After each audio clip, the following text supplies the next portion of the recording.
Ah, welcome, my friends, to Paranormal Heart Podcast. Tonight's segment is pre-recorded, streaming on United Public Radio Network, 107.7 New Orleans, as well as 105.3 the Gulf Coast. I'm your host, Kat Ward. Thanks so much for hanging out with us. A formal disclosure, Paranormal Heart Podcast is for entertainment purposes only. All information shared in this podcast is not professional advice. The views and opinions expressed on Paranormal Heart Podcast are not necessarily those of the show host, network, or producers. Paranormal Heart Podcast is always respectful and courteous to all involved. So get ready for an unforgettable night with Tommy Cullum. Oh, I'm starting to lose my voice already, and we just started. I apologize. Tonight's episode is going to be an absolute thrill. I'm beyond excited to welcome back a very special guest, a true brother from across the pond, Tommy Cullum. You know him as the mind behind Tommy Cullum's Let's Get Freaky podcast, where he dives deep into the mysterious world of the paranormal. That's ghosts, cryptids, UFOs, you name it. Tommy's exploring it, and he does it with the kind of enthusiasm and passion that makes every episode an unforgettable ride. If you're a fan of the unknown, you're in for a treat. Tommy's been a frequent guest on our show, and every time he comes on, it's like uncovering new layers of the supernatural world. From spine-tingling ghost stories to mind-blowing UFO encounters, Tommy brings an energy to the table that you just can't get enough of. So buckle up, grab your favorite drink, and get ready to take a wild ride into the realm of the paranormal. So please help me welcome Tommy Cullum. Hey, Kat. How's it going? Wow, thank you for that introduction. That was amazing. Thank you. You're very welcome. And it's all true. I appreciate that. You was my very first ever podcast when I first started all this. I know. And thank you. You started me off. Well, I remember you reaching out to me wanting to be a guest. And I thought you were an amazing host. And at the end, after we stopped recording, you're like, "Oh yeah, I've only been doing this for like a month or so." And I'm just like, "Excuse me, you need to come onto my show." And we became friends, and now brother, paranormal family. So yeah, 100%. You can't get rid of me now. I was going to say the same about me. You're stuck with me. And our family has grown with the Fantastic Five too. Mm-hmm. Yeah, for sure. Yeah. Just got to give a shout out to the rest of the crew. So that's JJ Rose 777, Tim Sedano, and Eric. Oh my God, how do you pronounce his last name? I'm sorry, Eric. Zalagi.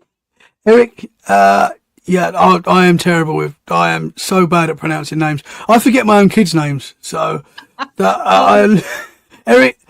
Eric Salagi, I'm pretty sure. Yeah, you did it better than I did. Thank you. I don't know.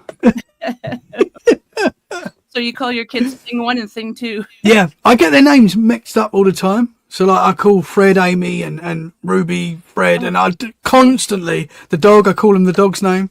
So my dog's called Blue, and I'm like Blue to the kids, and then I'm just a mess. I have done that too. My grandmother had 13 kids, and so my mom's from a family of 13. And when my grandmother would be mad at one, she would say like the first part of the name until she got to the kid that she wanted. Yeah, I've done that, and I've only got 3. Blimey. Yeah. Oh, you have 3 kids? I've got 3 kids. Yeah, 3 kids and a dog, and I'm constantly forever getting their names wrong. Like if I'm shouting at one, I go through all the other kids and the dog before I get to the one that I'm meant to be having a go at. But my mother-in-law does it, and I used to think back in the day, like, how does she do that? Like, why does she do that? And fair play to her, I do it every day now. So that's funny. Yeah, when the kids like to mix the 2 names together and just like, what? No. Yeah. Or I call them by the dog's name. Yeah. Now I just give them a nickname, and it's the same nickname. They've all got the same nickname, so I can't go wrong. So before we get into Haunted Forest, which I'm excited to do, can you tell the listeners or the audience, because some of this is video, how you got into the paranormal? Well, I've always been so fascinated by it since I can remember, since being a kid. I've always been one of those weird kids that was scared, like from the start. Like I was always scared of the dark. I always felt like there was something in my room. I know every kid has that. And then I had like that undeniable experience when I was 10, and I saw an entity in my room. I saw a ghost in my room. And I think I talked about that the first time with you. He looked like William Shakespeare, this dude. And I don't think it was William Shakespeare, but that it was from that era. He looked. Yeah. Like when, as a kid, that's how I sort of perceived him. I was like, that's, looking at him, he looked like William Shakespeare. And I had that experience, and it just sort of, for me, this is, this is undeniable. This stuff is real. And it's just been ever since then, just trying to find answers, talking to people like yourself, and so many people have experiences. And I just want to get to the answers, want to get to the bottom of it all. But yeah, it's fascinating. I've only met one person who never had a paranormal experience, who was like an investigator, or was it a podcast? I think it was a podcast. Yeah, he was a podcaster, and he'd never had experiences before, but he's so fascinated by the topic that he wants to live vicariously through others, I guess. mm-hmm. Yeah. So, but for the most part, people have had experiences, and it's normally from a young age. Some of them can only start as in their teens or even their young adults, in the 20s. Mm-hmm. But usually it's as a child, which kind of gets us here. We're either terrified and just don't want to talk about it, or we're terrified and we still want to look into it. So mm-hmm. Yeah, that's me. Yeah. But it's very rare. You're right. It's rare to meet someone that's not experienced anything. Like yourself, you'll talk to someone and they'll tell you that they don't believe in this sort of stuff. They're like, "No, I don't believe in it." And then they go, "There was this one time." Yeah. There was this one time where I woke up and there was a lady sitting on the end of my bed. I've heard that so many times. People say that, and yeah, it's very rare to meet someone, even a non-believer, that hasn't had some sort of experience. And it's funny how it's the exact same sentence, but there was this one time. Mm-hmm. Everybody that I talk to says that, and everybody who has the same experience, like you just mentioned, they say the same thing, and it's always the exact same words. It's really intriguing. Yeah. And then I think you get people like us that sort of accepted that experience, and I think that's why we have more. I know that's not the same for everyone, but I think for a lot of people that have quite a few experiences, I think that's just because we're open to it. And I think that allows whatever this stuff is in, basically. Definitely. And that's just my thoughts. For me, it's actually slowed down. I don't know if it's like they're around me and there's just like, all she does is smile, nod, and says hello. Where's the fun in that? Oh. Well, we was getting quite a lot of activity here quite recently, and it was getting to a point where it was sort of upsetting the kids, upsetting the wife, and then I sort of felt like, oh, this is not good. As much as I find it super interesting, I think having these conversations invites it in, and sometimes that's not a good thing. Yeah. So I just prayed out loud, whatever's here, you're not welcome, basically, and it seemed to have calmed since having to do that. But yeah, it's around me, that's for sure. Yeah. So haunted forests. Do you want to start with your experiences? Yeah. I thought we could talk about, because a forest that I grew up very close to was Epping Forest. Mm-hmm. I don't know if you've heard of that before. It's in like the Essex, London area. Okay. And it's a huge forest that spans across Essex and parts of London and all over. It's huge, but it's full of so much legends. So many different legends are there. Of people see shadow figures and witches and ghosts and like the headless horseman sort of thing. There's so many of those sort of legends in this forest, and I've spoken to a couple of people, including my mum, that have had experiences there, that have seen something, and I thought that's quite interesting. If you want to start with those. Yeah, definitely. Yeah, so my mum's experience, and I knew we were going to be talking about this, so I spoke to her today about it. Okay. And this is going back 40 years. This happened, and she was with my dad, and they live very close to this forest. So they was often in the forest quite a lot, and they were driving through, and they'd just been to the pub, and the pubs were all shut, so it was quite late. So it's probably about 11:30 to midnight, and they're driving home. And as they're driving along, my mum said she saw something, like something caught her eye in the corner. My dad was driving, and something caught my mum's eye, and she sort of followed it round. And she said, as she's looked round, she saw basically cross the road. She said it was like a mist, but she could see that it was a woman on a white horse. Oh, wow. And it crossed the road, and she said she just sort of lost sight of it. But to her, it was like that was possibly a ghost, you know, because it was misty. It wasn't like solid, but she said she could make out a woman. And then sort of looking into it, there are a lot of sightings of ghost horses and the white lady as well. So my mum possibly saw them both. That's awesome. Wow. Well, England has, and Scotland and Ireland have lots of history of, because it's so old. So much has happened over there. Yeah, it's full of old buildings. I've got a pub just down the road to me, which was built in like the 1200s, I think, and so it's got a lot of history there. And you go into these places, and I know, because in the US and obviously Canada as well, you've got a lot of history as well. There's a lot of new history, but obviously it's always been there, so stuff's happened. Yeah. But you go into these old buildings, and I feel like they just hold on to the energy, because you can just feel it. I know when you go into an old castle, like, you know, you're like, wow, this is an old castle.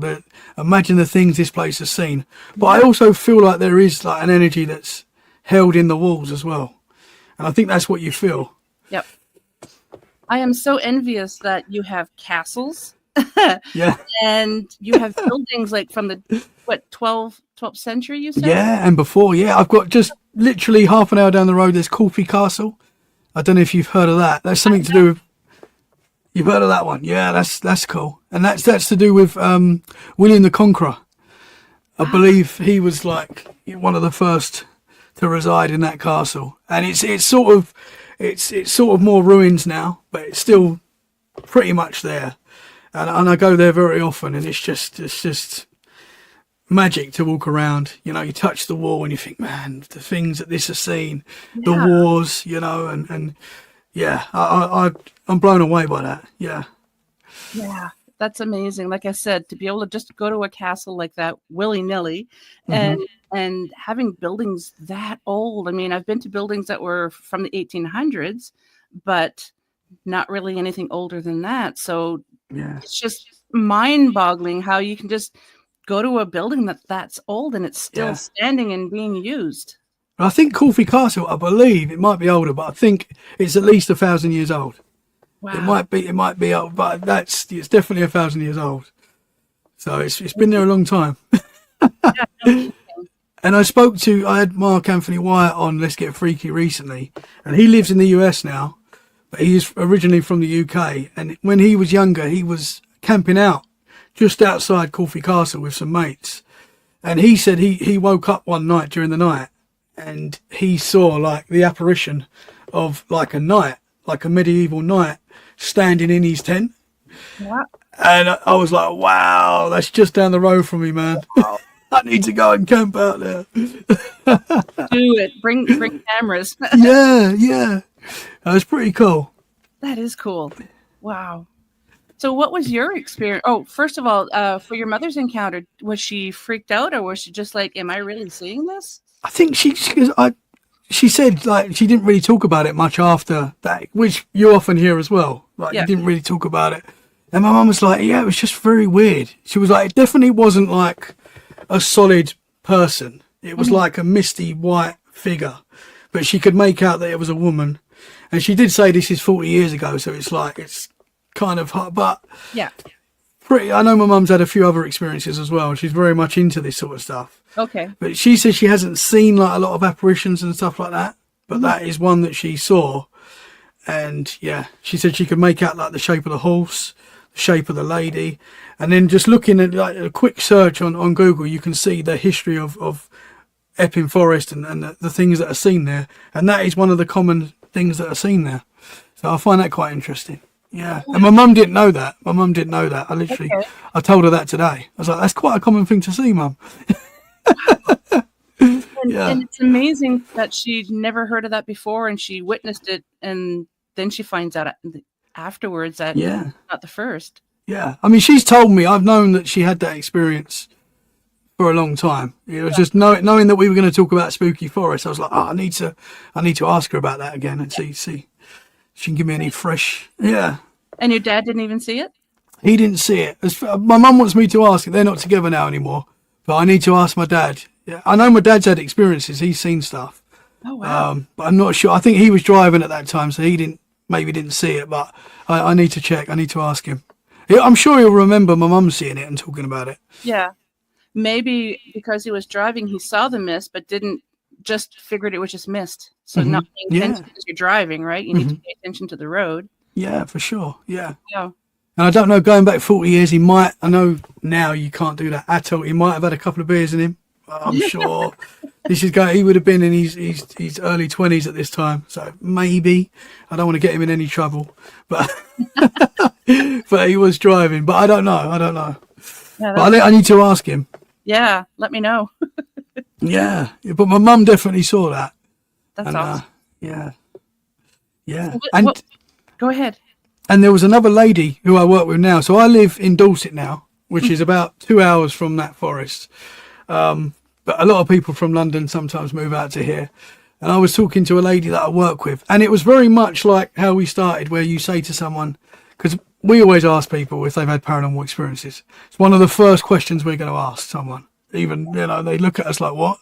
But before anything, we want to know about that. And so I know this lady quite well, and she knows I do the podcast and stuff. And she was like, I'm not too sure. I did have this crazy experience when I was a kid. I'm like, well, you got to tell me. Let's talk about it. Yeah. No And she's from London, North London, but she was in Epping Forest. And I think she was staying at a friend's house. But she was about 13 when this happened. And she said this is her only ever experience with the paranormal to this day. And it's quite a wild one. And she's got to be, I would say, her late 40s now, I think. Okay. And this is the only thing she's ever experienced, which I find quite interesting. But she was in Epping Forest with her friend. And there was another group of older kids that they were hanging about with. And I think there's certain parts of Epping Forest which is known for like black magic, witchcraft and stuff like that. Yep. And the kids that she were hanging around with were sort of, I don't know if they were, just sort of playing with some things that they shouldn't be playing with, and, what kids do with Ouija boards and stuff like that, which can be dangerous, as we know. And these kids were like basically doing spells and trying to conjure things up in the forest. Oh, Lordy. Yeah, so not a good idea. And the girl that I know was like, I need to get out of here. So at 13, she was like, this is not good. Don't want to be a part of this. I'm leaving. So her and her friend that she was with left this group to whatever they were doing in the forest, and that sort of made their way home. And they said the whole way home they had a bad feeling. They'd obviously seen something that's upset them, but they had a bad feeling. They just wanted to get home. And they said on the way home, on the walk home, as they're walking along, they saw this huge she describes it, black shadow figure, which was like as tall as the houses, but the shape of a person moving along the houses. Mm-hmm. Like they both saw this and were like really freaked out, started running. And she said, as they're like running away from this thing, the whole atmosphere around them changed. There were like cats in the street making weird noises and running around. There was like, she said the drain started moving, and then it just, the whole atmosphere changed. Like it just turned dark. And she said they got back to her friend's house. They both ran up the stairs, went into the room, locked the door. And they said they could hear, for the whole that night, they could hear something running up the stairs, banging on the door, running down the stairs. And for her, that was enough. That's terrifying. For a first experience, that is terrifying. Yeah. That was enough for her to be like, I am never messing with this sort of stuff, And I believe you can switch this stuff off, like even if it's subconscious. Yeah. She didn't want anything to do with any of that stuff, and she's never experienced anything else. But I trust what she's saying is true, because I said to her, will you come on the podcast and talk about that? She's like, no, I'm not telling anyone about that. I'm like, well, I'm going to. Yeah. So I'm sorry if you're listening. I won't say your name, but but yeah, once you tell me, that's it. I've got to put it out there. Yeah. Wow, that would be frightening. Yeah, a scary one. So these kids, they were a little bit older, and they were obviously playing with stuff that They shouldn't have. you shouldn't be playing with. And the area as well, she was saying, is known for like witchcraft and stuff like that. So, not good for dark magic, like dark witch stuff. So yeah. Wow. Yeah. So yeah, be careful what you play with, kids. It's not. No This stuff can be dangerous, that's for sure. Isn't there a movie or something that's kids shouldn't play with dead things or something like that? Yeah. Yeah. Yeah. Ugh. Freaky stuff, man. But she was 13 when this happened, and she's not experienced anything else, she says, in her life since that night. Yeah. Which I find quite interesting, because that's quite a big experience. There's a lot going on there. Yeah. So yeah, and that was in Epping Forest. So, folks, if you want to play around with Ouija boards, just a little disclaimer. If you're going to do it, make sure you close it properly, read the instructions, Google it, whatever. Just make sure that you finish the game properly, because there's some nasty things that can happen. Yeah. Yeah, just having these conversations can bring up things. I've witnessed that myself. This stuff can be is pretty dangerous. Yeah, like I'm not going to mention the name, but your phone just all of a sudden will start talking. Yeah. Oh yeah. Weird stuff like that. Yeah, that happens. Yeah. 100%. You didn't even say the name of your phone, which I would say it, and just all of a sudden, yeah, it's so weird. Yeah. There's been a few weird stuff happening recently in the house, which, and I don't mind it, because I've always sort of experienced stuff, and it does scare me still. I'm not going to lie, but when it starts happening to the kids, and they start seeing stuff, and the wife, I'm like, oh, okay, this is not good. This is not good. As long as it's nice, nice stuff. But when you get that negative feeling, which we were starting to get in the house, I was like, yeah, we've got to sort this out. Do you sage your house? I don't. See, for me, what has always worked is prayer and intention. Yep. And I feel like for me that is, because honestly, after doing the prayer and not a lot's happened. A few things have happened, and something weird happened a couple of nights ago. Do tell. I've not really talked about it, and it sounds crazy, but here we go. You heard it here first, kids. Yes, I've not mentioned this on Let's Get Freaky or any other shows. It's very fresh, and I don't really know what to make of it. So if you have any ideas, tell me, because this is all I've got. I don't know what this is, but so I normally record during the night, early hours of the morning in the UK, because most of my guests are in the US, so it's evening for them, so it's easy. So I finished, it was about 3 o'clock in the morning, I'd finished recording, and I can't go to bed straight away, so I have to have a tea or, watch a bit of TV just to wind down, then I'll go to bed. And it was about 4:30 in the morning, UK time, and I've gone in my room, and 2 of my kids are in bed with the wife. Right, so they'd obviously had a night terror or whatever, and got into bed with the wife. And I was like, I'm not going to wake them up now, because they'll be getting up for school soon. So I set up a little bed next to the bed to lay down, and all the lights are off in the room, and it's pitch black. Like there's no once you turn the lights off, there's no light. Which I don't like the dark cat, but if people are in there, I'm okay. Yeah. So I've turned all the lights off, and I've laid down in my little makeshift bed. And honestly, I saw, it was like a really quick flash that went round the room, but sort of shot round the room. And it was like a laser. So if someone had a laser pen, but slightly bigger than that and sort of wider than that. But it was like a gold colour. And it was really shiny and it looked beautiful. And it just went round the room. And my heart's going boom, boom, boom, boom, boom, boom, boom, boom, boom. And I'm like, without even thinking, what have I just, I'm like, fairy. That's the first thing I thought too. And I was like, I've seen a fairy. And I'm like, wow. And my heart's beating. And I'm not saying it was a fairy. I don't know what it was. Yeah. But it was very strange. It wasn't any lights that were in the room. So I'm trying to work out what it could be. Mm-hmm. You know, I do jump to the paranormal very quickly, as you know. But I'm trying to debunk things now. I'm trying to like, okay, it could be this, it could be that. It could be my phone. It wasn't. It wasn't my phone. There was nothing. There was no lights in the room that could have made a reflection. There was no. So we have blinds in our bedroom now with curtains. Sorry. Mm-hmm. So nothing gets through. So there's no car lights. You know, there's nothing that could have made that unless something's going wrong with my eyes, which I guess is possible. But I was like, I've just seen a fairy. That's how it felt. Yeah. But it might not be a fairy. It could be anything. It could be some sort of orb. I don't know. But I saw that and I didn't get a nasty feeling from it. I wasn't like super scared, but I was like really, my heart was beating fast. I was quite shocked and I'm laying there like, have I had too much coffee tonight? Maybe. That's very possible. Coffee overload. Yeah. But it was like the colour as well. It was like gold.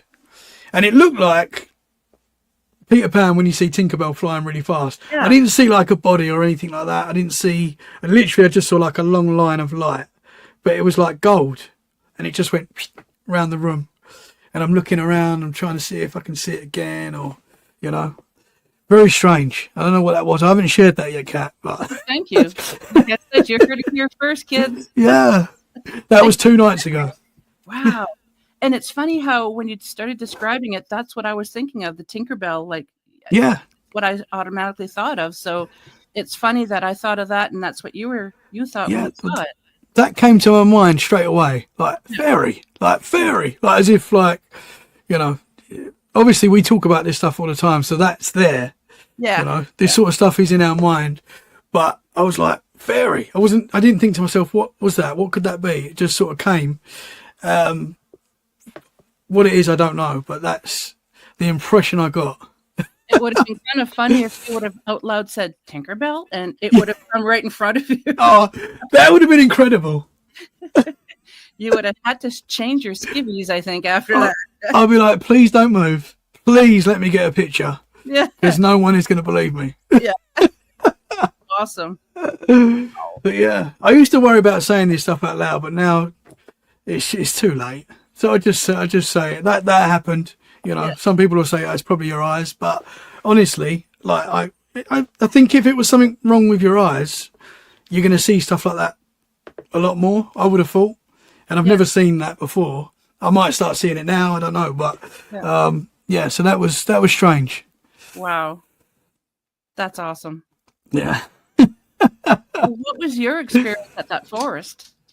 So in Epping Forest, I've not had any experience. I've been there a few times and walked around it, and I think every forest is spooky.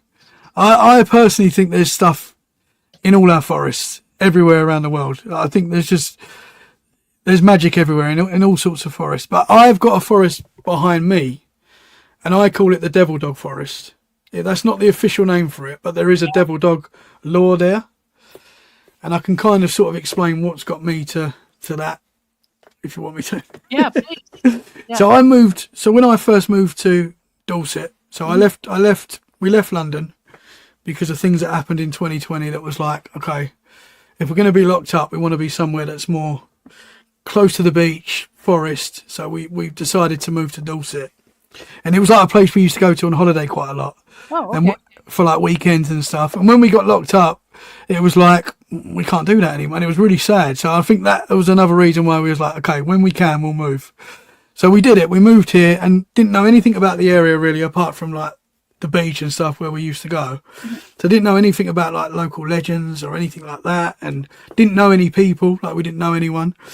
And so we moved to this house because it's got like a lovely heath forest just behind us. And that was a big selling point for us to come here. Mm.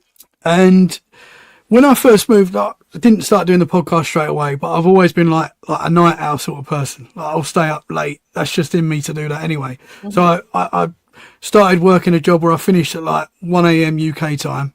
And then I would never go to bed. I still do that job now. I'd never go to bed after work, so I stay up and watch telly or whatever. Now I do the podcast. But so I'm sitting there in the front room, and this happened quite a few times in my front room. I would hear like a growling outside, right outside the window. Mm-hmm.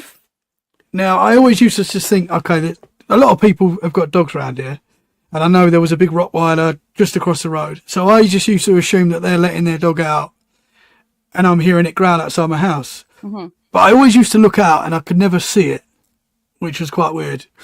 And thinking about it now, why would you let your dog out in the front when you've got a back garden? Yeah, exactly. You know, at 2 o'clock in the morning. But anyway, that was just, I didn't think anything paranormal. I was just like, okay, that's weird. And then, so we go to that forest quite a lot. We go for walks in that forest. I took my 2 daughters one night, which we used to do quite regularly, still do. But we went for a nice walk in the forest, and we got quite deep into the forest and got to quite a high area. And my eldest, Amy, just started freaking out. She was like, Dad, there's something going, and started pointing to like quite far in the distance, but she was pointing and she's saying she could see a Bigfoot. And I know that, so at the time I'm like, okay, I couldn't see anything. I'm like, you're not seeing a Bigfoot, you're scaring yourself because it's getting dark. You've seen one of my documentaries that you shouldn't be watching, and you're scaring yourself. Yeah. But she's described it as like she saw something with yellow eyes, described it like a Bigfoot. And I'm like, wow, you know, I'm not completely dismissing her because that would be wrong because of what we do. Yeah. But I'm like, you're just imagining it, you know, and she might have been. But so anyway, that's enough for me to be freaked out to like, let's get home. So that was another thing that happened in that forest that was quite strange. And even today, like I talked to Amy about it, and I don't like talking too much to the kids about this, the scary stuff, but yeah. I still say to her every now and again, Amy, she's 13 now, what did you see at the time? Like, and she still stands by that, what she saw. But I didn't know anything about the devil dog lore at this time. Like this was, so I'm talking to people that I'm working with now, started to make friends in the area. Mm-hmm. And this girl was like interested in Let's Get Freaky podcast, and she went, I've got this incredible book that you have to look at because it's got all ghost stories around our area where we are now. And I'm like, oh wow, that's cool, let's talk about it. And she said like there's a really interesting devil dog lore in our forest. And I'm like, wow. She went, she'd even had experiences where she'd like, I think she'd like felt something weird and there's like a weird smell in the air. Mm-hmm. People describe seeing red eyes and stuff like that, and like Dogman type stuff, but more of a supernatural element, I think. Okay. So I was like, wow. So there's this possible Dogman that maybe Amy saw, that maybe I heard growling outside my house, maybe, because we are very close. Because there's like, as you get into the forest, there's like a red brick road. Mm-hmm. Which is like a bricked area, which is a lot of people walk on, but then you get into like the main forest. Okay. And apparently that red brick road is where a lot of people experience what they call the devil dog. And it's like a black werewolf type dog man. And this was in this book that she had. And I was like, wow. So I'm like buzzing because I'm thinking, oh, wow, we've got this lore. And then a few other weird things have happened for us in the forest. So we got Blue, which is my little dog now. Mm-hmm. And we didn't have Blue at the time, but we bought Blue, and he's a little fearless Staffordshire Bull Terrier. He's only little, but he's like, he'll take on anything. Like we've got wild bulls in the forest and he'll like run at them, and I'm like, Blue, they will literally stamp on you. Yeah. Stop. But he's not scared of anything. Wow. And there was one day when we was, because there's all different routes you can go down in the forest, and we do all the routes and stuff, but we went down this one area, me, the kids, the missus, the dog, and he's fine. Like he's older, you know, so he's 2 now, so he'd have been about probably, I don't know, a year maybe when this happened, but he was like, he wasn't scared of anything, you know. And so we're walking down this certain area, and all of a sudden Blue just freaked out massively, like backing up, sort of trying to come to me to pick him up. And I'm like, Blue, what's the matter, mate? What's going on? Yeah. Kids are getting a bit weird because they're getting a bit freaked out because of how Blue's reacting, because it's out of character. And I'm like, okay, what is he seeing? You know, and I'm looking around, I'm trying to work out is there another dog that he doesn't like, or is there someone there that he doesn't like? Couldn't see anyone or anything. I'm saying to the wife, what's going on? Like, what's he doing? What's he doing? He literally freaking out. So I picked him up, walked through this little area where he's having a mad one, got so far away, put him back down. He's as good as gold. I said to the wife, I need to go back and have a look. I need to just see if there's a smell or something that he's sensing that he's like freaking him out. Yeah. So I've gone back to the area, nothing. Couldn't see anything. There was like, because you got balls in the forest, there was like a big poo on the floor, and I was like, oh, is that Dogman or Bigfoot? So I took a picture of it, sent it to a couple of people, and they're like, no, that's cow poo. And I'm like, okay. Okay, so it wasn't that, because but and that wouldn't freak him out because there's cow poo everywhere. These things are walking wild in that forest. So that wasn't what freaked him out. And I'm like, okay, so that's weird. And then I don't know if it was a couple of months later, the wife took him to the forest with a friend. Same thing happened, you know. Same spot? Wasn't the same spot, okay, but he just freaked out at nothing. And sort of, she had to get him through that area. So it's like he's sensing something or he's seeing something. You know, I know kids and animals definitely see stuff that we don't always see. And so I'm like, okay, that's interesting. Could he be picking up on something that's scarier than a giant ball to him? Because if he's not scared of like balls and stuff, like, what is this thing that's scaring him? Yeah. So that was quite strange. And then I bought the kids new bikes. So we used to go like for bike rides, and there was this certain area where the kids used to like going off, and it was like quarter of a mile or whatever. It wasn't super long, but I could see them the whole way down. And they would like ride down and then ride back to me, and they like going on this little route. And so it was a Saturday evening, so it was sort of getting to, it was summer, so it wasn't dark, but it was getting to dusk sort of. And the kids have gone on this little route that they like going on, and I'm watching them. All of a sudden at the end, I see what I thought was like a fox, but I'm like, it's not a fox, it's grey, and it looks quite big, and I'm like, it must be a dog, it must be a big dog. So I'm looking a bit worried because the kids are riding straight towards it, and they've both seen this, whatever it was as well, freaked out, and both of them have turned around on their bikes and started riding back to me. And little Ruby is my middle daughter, she fell over. Yeah. And I'm like, okay, so I've run to her to go and pick her up and make sure she's all right. Looked up, and this whatever it was, is gone. So in my mind, I'm thinking, okay, it's probably a big dog and the owners called it back. Fine, no problem. Like, that's probably what it is. And it might even be that. I'm not saying it's not that. But I said to my daughter, I was like, what was that? What, did you see that? And she was like, yeah, it was a wolf. And I was like, well, I was like, I think it was a fox. I don't know what it was. And I'm just trying to calm her down because she was a bit shaken up by it. So that was the other thing that happened in there that was very strange and possibly related to the devil dog lore. So now I just call it the devil dog forest. Yeah. And so I've had quite a few, that's quite weird. I've had quite a few weird experiences in there. Was your daughter all right when she fell? No scrapes or bruises? She was okay. She was just wanted to get away. She was quite panicked.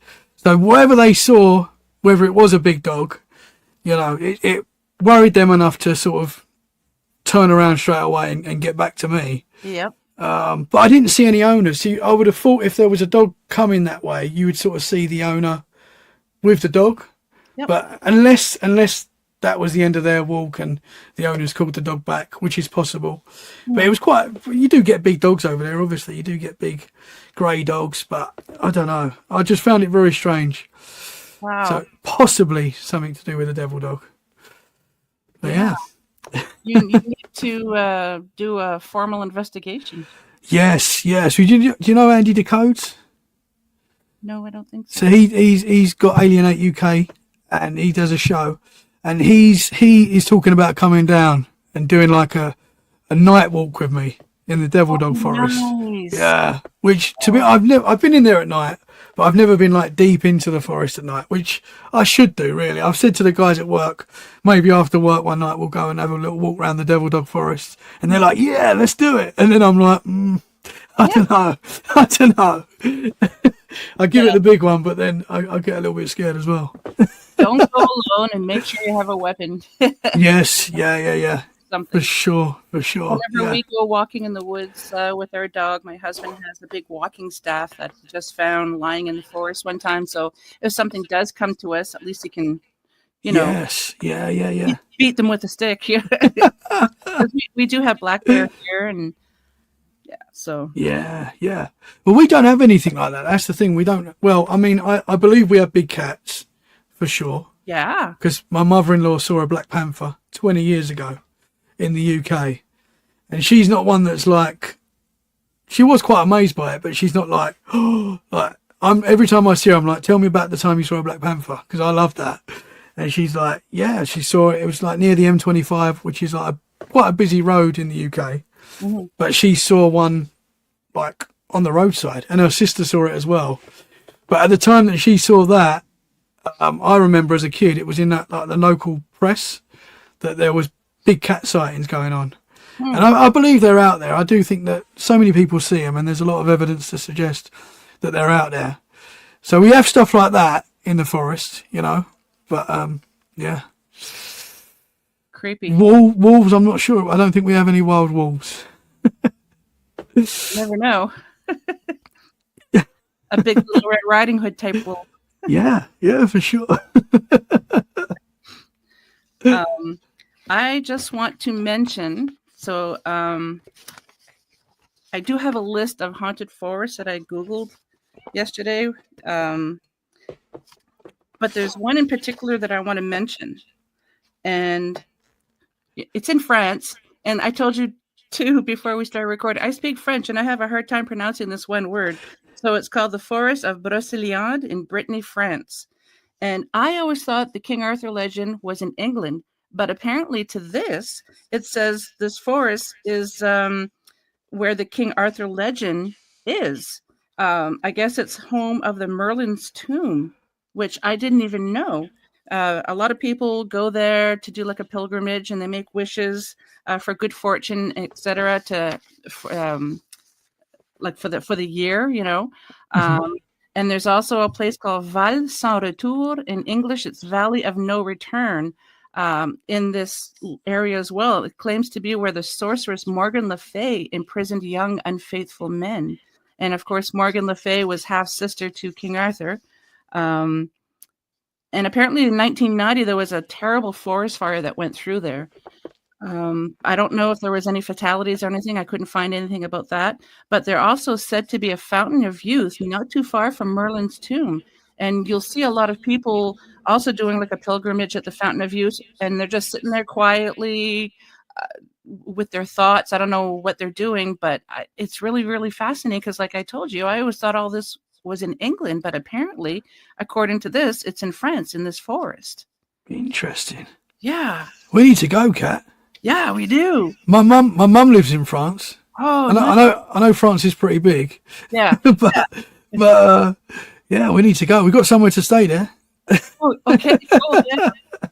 I need to win the lottery so I can go traveling. Let's go. Yeah. Good grief. Yeah. Oh, this one. Hang on. So I just want to jump over to Germany because obviously the Black Forest. Apparently, that's where the Brothers Grimm were inspired to write their fairy tales.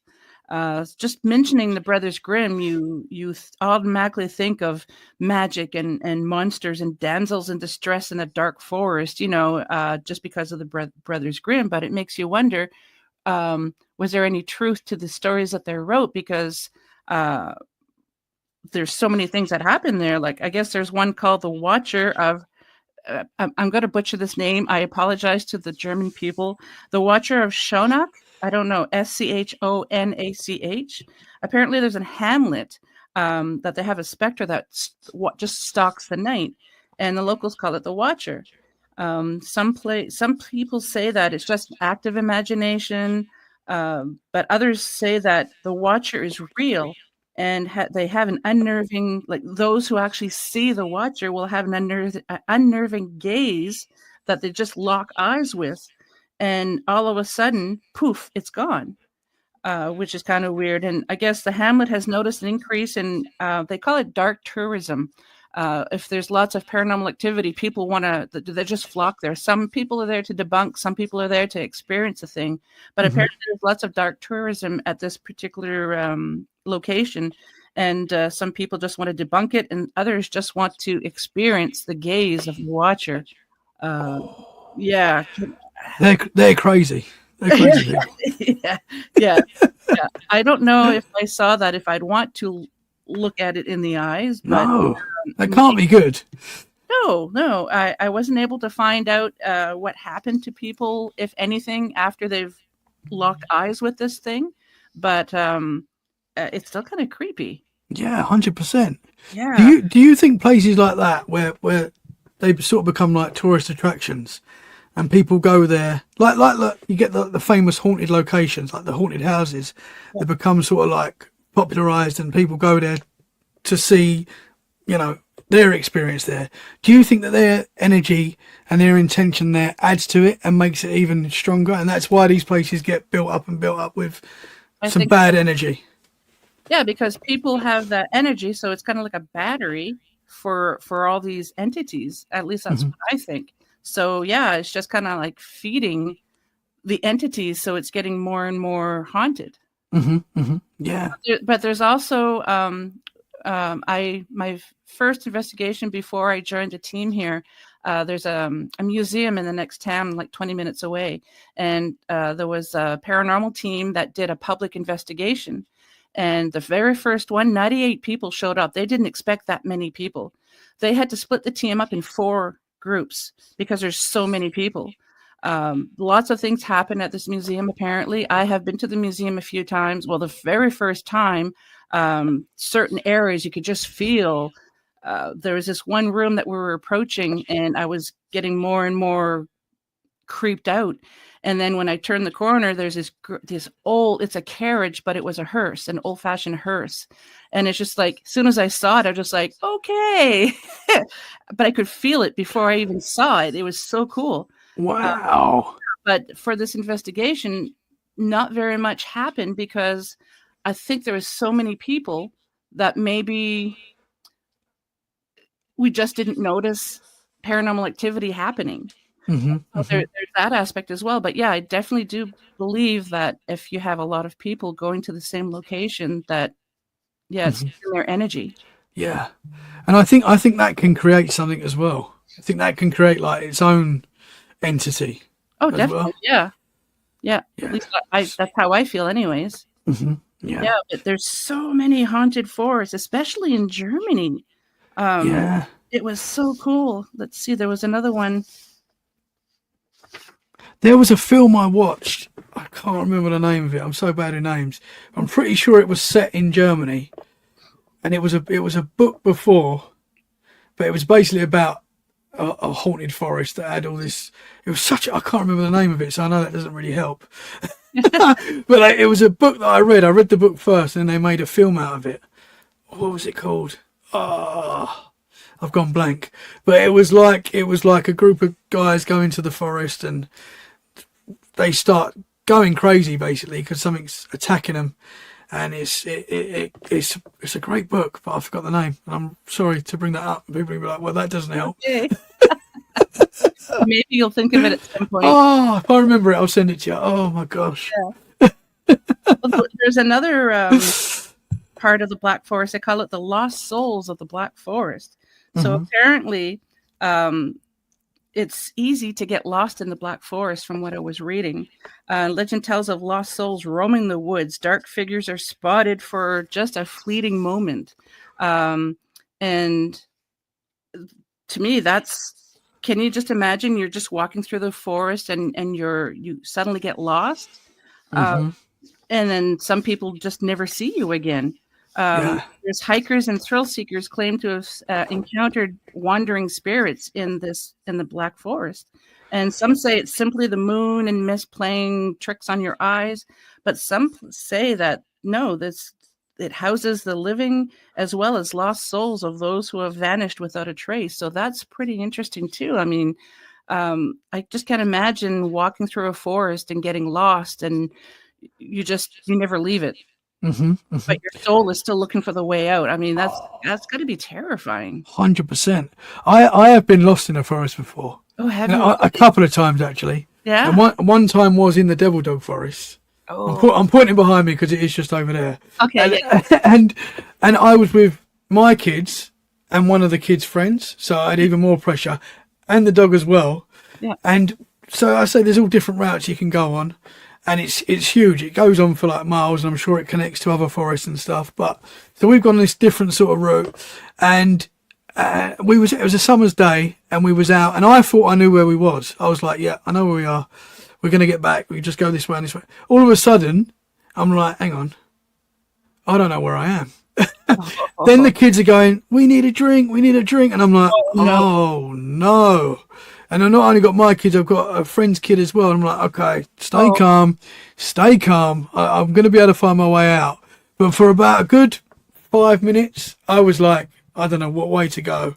I don't know where I am. And I was getting a bit panicked. And I can see how quickly that could sort of throw you. And like you could go into a real panic and maybe injure yourself or something like that. Luckily, I did find a way out pretty quick. But for a few minutes, I was like, I am lost in a forest. And that is such a horrible feeling. That is and you feel like you know where you are sometimes. And you're like, okay, I come here every day. I know exactly where I am. But like that, a different route slightly, and it's like, I don't know where I am. And it's very confusing, quite scary. And that's happened a couple of times. My dad and I, many years ago, my grandparents, rest their souls, lived in the Okanagan Valley in British Columbia. Ooh. And my father and I went to visit them several years ago, and they had a dog. And so where their house was, there's a mountain in their backyard with its forest. So we would take Granddad's dog out for a walk in the forest because that's what he used to do. And it's not a creepy tale, but it's just every once in a while we'd lose sight of the dog and like, where did she go? She'd sneak around behind you, and then as she runs past you, she'd hip check you. And it's like, and then she'd stop, turn around, look at you with that canine smile. It's like, are you kidding me? So that's the point that every time I didn't know where she was, we'd all kind of like crouch down a little bit so that she wouldn't be able to take her feet out from underneath us, But there was one time my dad and I, we got lost, and we're just like, oh crap. And this is before we had smartphones. Cell phones were coming out, but we didn't have the smartphones to be able to tell us where we're going. And we're just like, trees all look the same, right? Yeah. And so then it's just like, okay, Dad, I just followed my instincts, my intuition, and we found our way out, not too far from where we went in. And Dad's like, how did you do that? I'm like, I have no idea, but I'm glad we're out. But it's terrifying. It is, yeah. I mean, we know that the houses aren't too far, but we can't see it from where we are because of the trees, but you just get turned around and it's like, oh crap. Yeah. We had it another time as well when I was with the missus and the kids this time, and we was in another forest. This was in Essex, and same thing happened. Thought we knew where we were, went a little bit off track, and it all looks the same. And I was like, oh man, I don't know where we are. And I was with the wife, so it wasn't too bad. It was like, okay, we're gonna find our way out eventually. But this dude out of nowhere, and to this day I don't know what he was or what he was doing. He was in like military gear, and he just sort of ran past us, and I was like, oh my gosh, potentially there's a man with a weapon. That's what I'm thinking, because he had the military now sort of like playing with us. And that's when I started getting really scared. And I don't think he wasn't a go. I don't think he was. He might have been, but he was like a solid man, and he just ran past us in all this like military stuff. And I was like, this is weird. And nothing happened. We did find our way out, but that was another time. Did he acknowledge you? No, he was just like running through.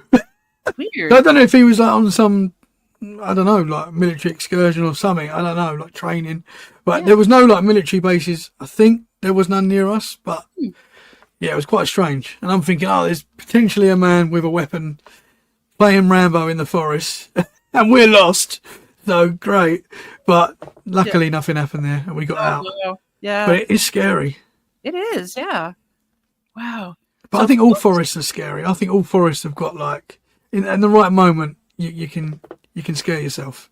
Oh, definitely, yeah. Because I've said before, like Bigfoot, people say that they're very, very hard to spot, and some people are even questioning if they exist in the forest. But how many times has like we've been in the forest that we've actually seen fox, deer, coyote, bear in the forest that we're in, because we have all that here. We know they're there, but there's not very.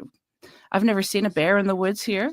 I've seen them outside the woods, walking down the street or in people's backyards, whatever. But I've never seen anything in the yard, and I've seen deer on the outskirts of the forest, but never anything inside. So who knows?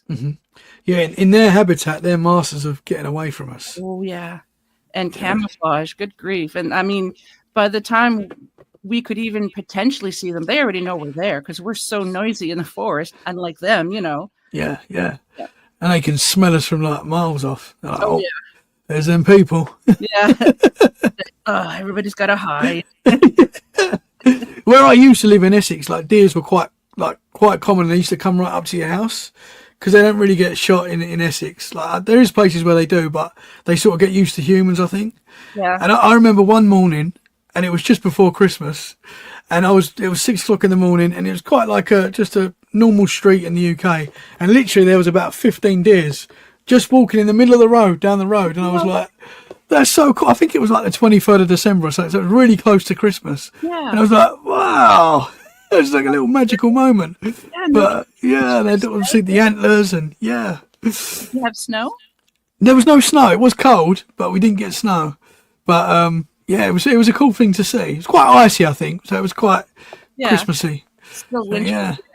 There was another morning when I was walking to work, and I saw something coming towards me in the distance, and I'm thinking, is that a dog? Because it was like running towards me, but it was quite big, and I've got out of the way of it, and this thing, I don't think it was going to stop. It was just a deer just running on the footpath.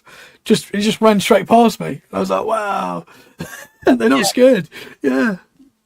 Wow. Bring some carrots with you or something. Yeah. I guess you don't want to do that. Then they'll get too used to humans. And Yeah, well, they get in my mother-in-law and my father-in-law's back garden. So they get deers actually jumping the fence and getting in and eating the grass. Yeah.